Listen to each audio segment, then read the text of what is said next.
Enlightenment, they fought against Christian theocracy, which was a hinder in the progress of science and technology. And in Iran, they take the different view. They say no, it's because every society needs to be based on values. And European Enlightenment, at the end of the day, is either based on liberal values or on Marxist values. Media Mundo.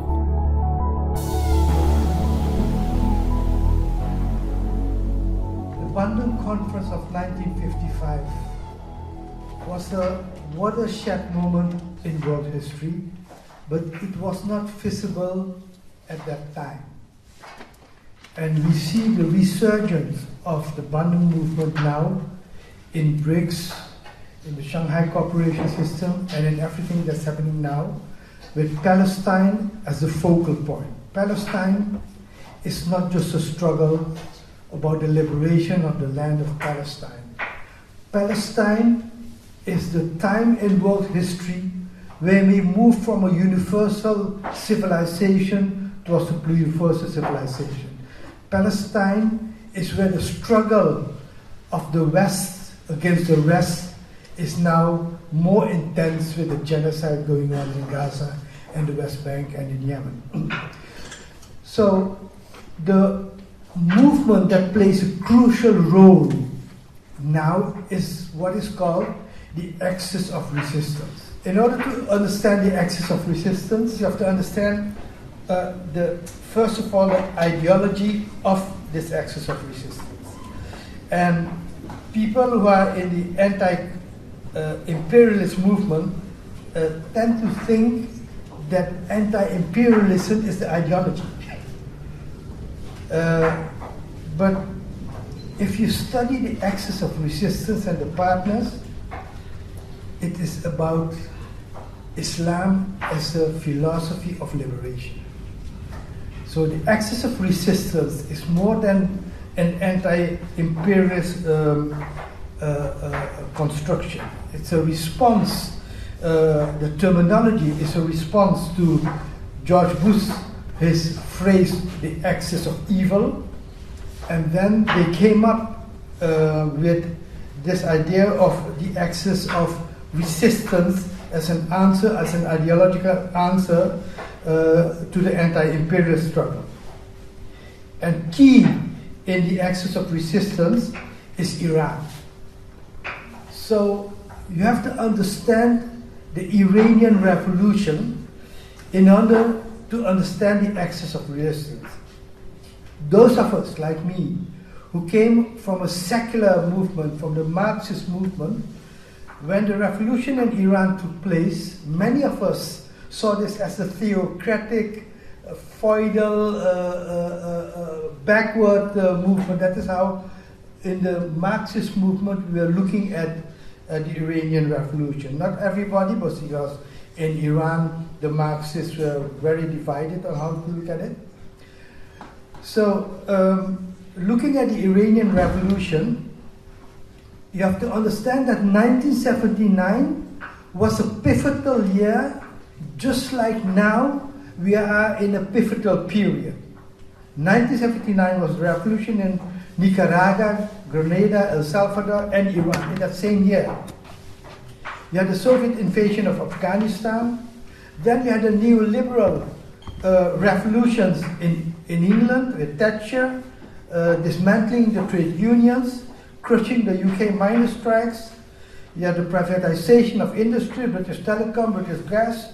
In the USA, you have the neoliberal revolution led by Reagan. And then started, in 1978, the reforms of Deng Xiaoping in China, which would lead to the world we know now. It started in 1979. You have the Israeli-Egypt peace accords, which was meant to crush the Palestinian liberation struggle. And then after the Iranian Revolution, you have the Iran-Iraq war and the start of the military power of Iran. Because when the revolution took place in Iran, they didn't have an army. It was not an armed revolution, it was a peaceful revolution. And then when Iraq invaded Iran came this apparatus, military apparatus that we now know as the Iranian Army and the Islamic Revolutionary Guard. The philosophical underpinning of the Iranian Revolution you find in many thinkers in Iran, going back to the 1400 years ago, when the rise of Shia philosophy, with Imam Ali, the first of the 12 Shia, going back to all the 12 Shias, and then specifically the 8th Imam Reza, who has his tomb in Mashhad in Iran, and was the only Imam that was shortly in power in a government. So the philosophical foundation of what kind of society based on Islamic liberation philosophy are we building? And then Khomeini basically put the European Enlightenment, and not only Khomeini, but Ali Shariati, Mohammed Bakir al-Sadr, even al-Afghani, a lot of these names that are not known in the West, have been discussing these issues for hundreds of years. And they then said, look, we are going to build a new society based on the Islamic philosophies by the Prophet and 12 Imams. And Khomeini says Islam is a religion of those who struggle for truth and justice, of those who clamor for liberty and independence. It is the school of those who fight against colonialism. This is Khomeini speaking as the founder of the Islamic Revolution, as an anti-colonial force. So the Islamic State itself is based on anti-imperialism.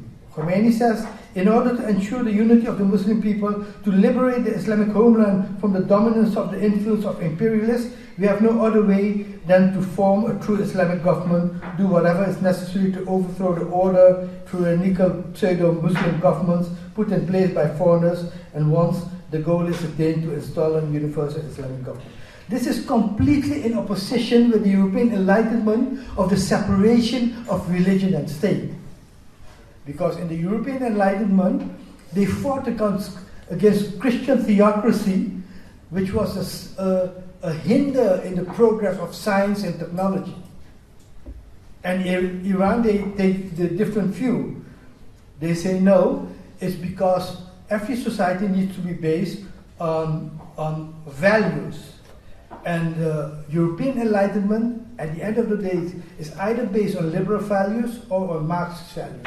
These are the two schools of Islam. So,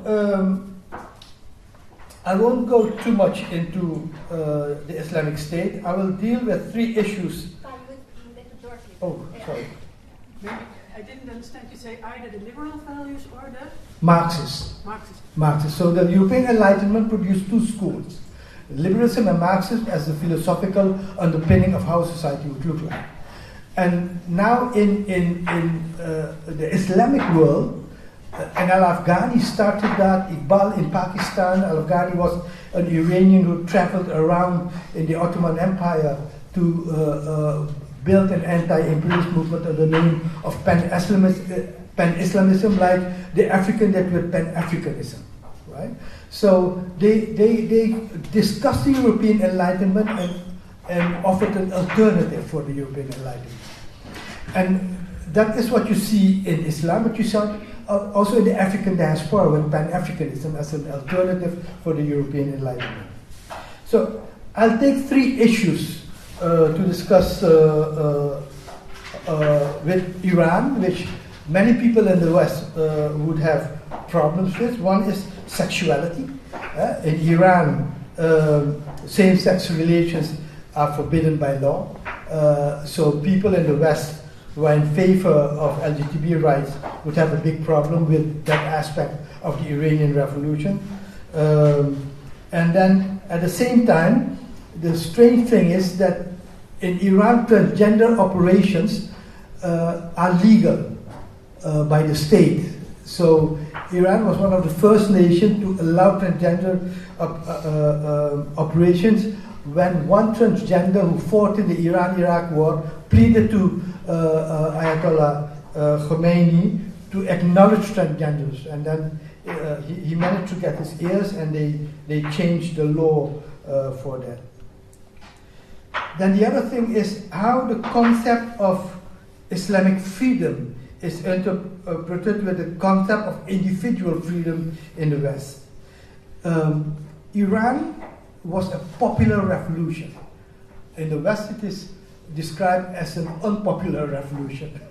But the people in Iran are in the millions going to the street in favor of supporting the Islamic Republic. And so you have in Iran secular, you have in Iran religious people, and that's a constant battle of ideas. But after the revolution, they approved a constitution with 99% of the people, where they put up a constitution that guarantees individual freedom combined with adherence to an Islamic state. So in Iran, you have political movements. We are accustomed here to define a movement in terms of left and right. In Iran, they use different terms. They call us principalists and reformists. And the principalists are anti-imperialist, stricter adherence to Islamic principles, and the reformists lean more towards the West and subscribe to the Islamic principles, but want more reforms in the systems. So you'll see in the Islamic government that sometimes the reformists are in power, sometimes the principalists are in power, because the government is decided by elections. You have elections for the presidential, parliamentary, and local elections every 4 years. The Assembly of Experts that select the leader of Iran, the head of state of Iran, is chosen every 8 years. And then you could have selections when the president dies. So, and these movements compete in all these elections.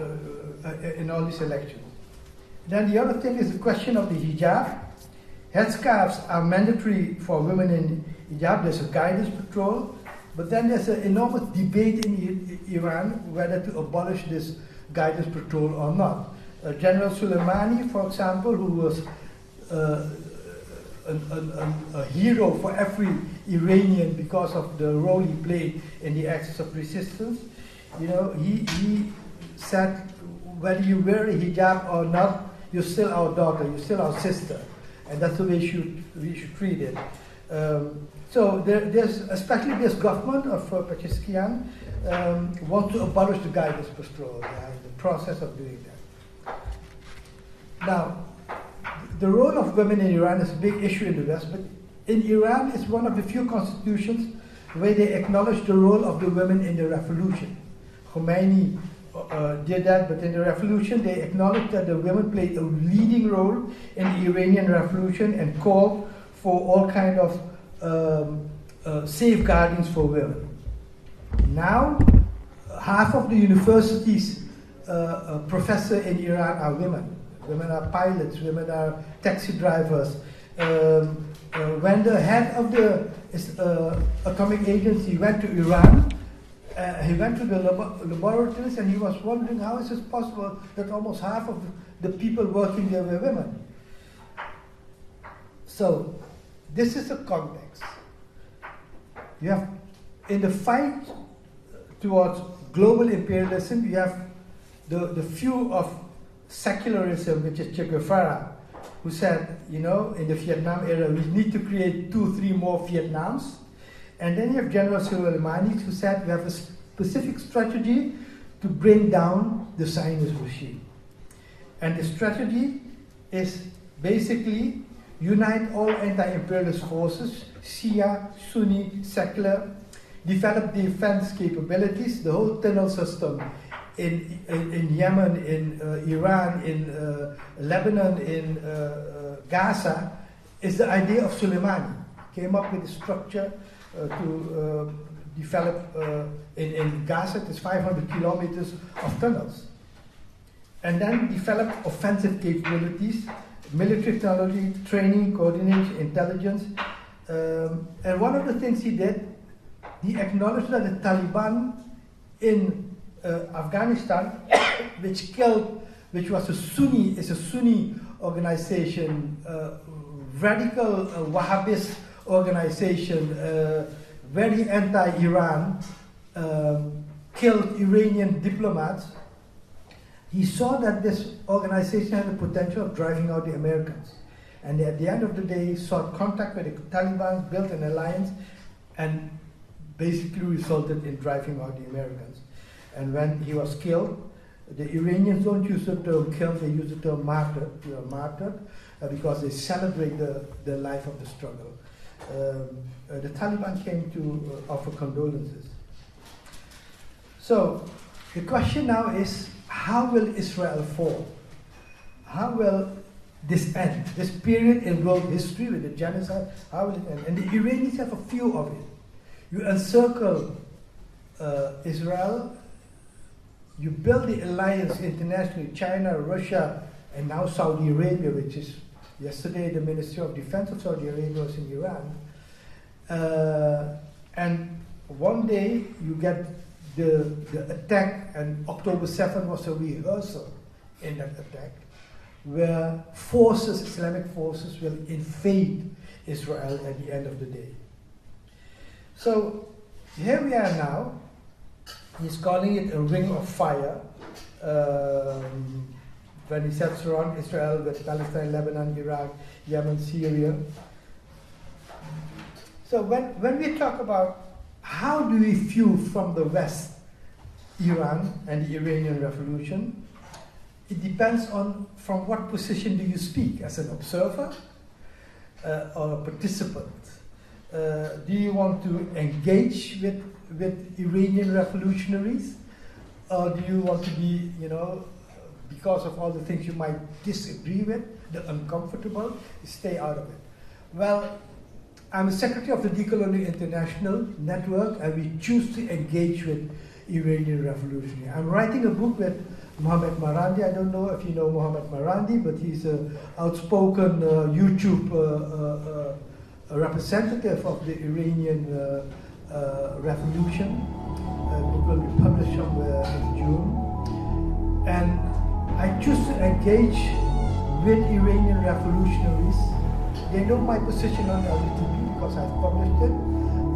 But still then, for them it's not a problem to work with me. Why should it be a problem